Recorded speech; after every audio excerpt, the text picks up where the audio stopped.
రాజ్యాంగాన్ని రాసినటువంటి అంబేద్కర్ గారు, రచనా సంఘం అధ్యక్షుడిగా ఉన్నటువంటి అంబేద్కర్ గారు ఒక చక్కటి బ్యూటీ చేర్చారు అక్కడ. ఎవడికి ఎవడి మీద ఆధిపత్యం లేదు, కానీ అందరూ ఒకళ్ళ మీద ఒకళ్ళ పోలీసింగే. అది అద్భుతమైనటువంటి ఆలోచన. ఎందుకంటే పెత్తనం చేస్తాడు ఎవడి చేతికైతే అధికారం ఇస్తే వాడు. కాబట్టి దాని చుట్టూతా జరిగే రాజకీయం ఎంత తెలివిగా ఉంటుందో చూడండి.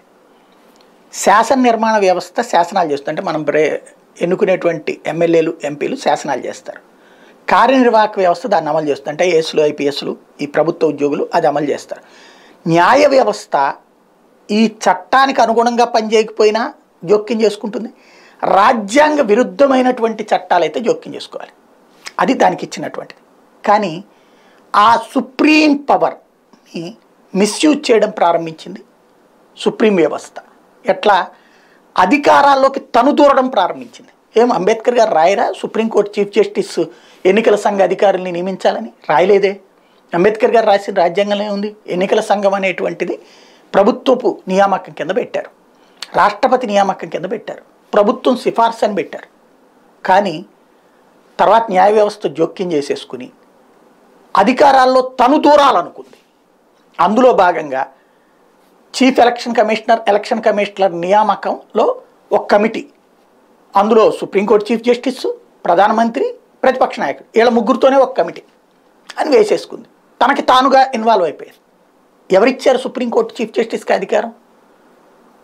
తనకి రాజ్యాంగ విరుద్ధంగా ఉంటే ఏమన్నారు, కానీ రాజ్యాంగంలో పేర్కొనబడిన దాన్నే మార్చేశారు. రాజ్యాంగ మౌలిక స్వరూపం మార్చకూడదు అన్నటువంటిది చాలా క్లియర్గా ఉంది. ఇక్కడ రాజ్యాంగ మౌలిక స్వరూపం మార్చేశారు. తమకున్న విచక్షణాధికారాలను అడ్డు పెట్టుకుని, విస్తృత అధికారం లేదు అక్కడ, విచక్షణ అధికారాలను అడ్డం పెట్టుకుని. మరి అప్పుడు మోడీ ఏం చేయాలా? చోద్యం చూస్తూ ఉండాలా? రఫెల్ లాంటి వాటిట్లలో, లేకపోతే ప్రతి దాంట్లో న్యాయ వ్యవస్థ ఎక్కడ ఇన్వాల్వ్ అవ్వాలో అక్కడ కాకుండా రాజకీయపరమైనటువంటి అంశాలు ఇన్వాల్వ్ అవుతుంది. నేషనల్ హెరాల్డ్ కేసులో ఎందుకు ఇన్ని రోజుల పాటు బెయిల్ ఇచ్చింది సోనియా గాంధీ, రాహుల్ గాంధీలకి? అక్కడ రాజకీయ కోణంలో జడ్జిమెంట్లు ఇస్తున్నారు. ఆ కాన్సెప్ట్తో వచ్చినటువంటిదే ఇప్పుడు పీక్ స్టేజ్కి వచ్చింది. దాంతో పార్లమెంట్లో తాజాగా చట్టం చేసేశారు. సుప్రీంకోర్టు చీఫ్ జస్టిస్ కాదు, ప్రధానమంత్రి అధ్యక్షతన కమిటీ ఉంటుంది. ఈ చట్టాన్ని నిన్న లోక్సభ ఆమోదించి, మొన్న రాజ్యసభ ఆమోదించి, దీంతో ఈ చట్టం అంటే సుప్రీంకోర్టు తను జోక్యం చేసుకోవాలనుకుంది శాసన కార్యనిర్వాహక వ్యవస్థలో, దానికి చెక్ పెట్టారు ఇప్పుడు మోడీ. మరి ఇప్పుడు సుప్రీంకోర్టు తనకున్న విచక్షణాధికారాలని వాడి మళ్ళీ ఇది కొట్టేస్తుందా? ఎందుకంటే ఇట్లాగే గతంలో సుప్రీంకోర్టు జడ్జీల నియామకానికి సంబంధించిన కొలీజియం వ్యవస్థ విషయంలో అదే కీలకమైన ఉత్తర్వులు ఇచ్చింది. పార్లమెంట్ ఉభయ సభలో ఆమోదించి దేశంలోని సగానికి పైగా శాసనసభలో ఆమోదించిన తీర్మానాన్ని కొట్టి అవతల పడేసింది.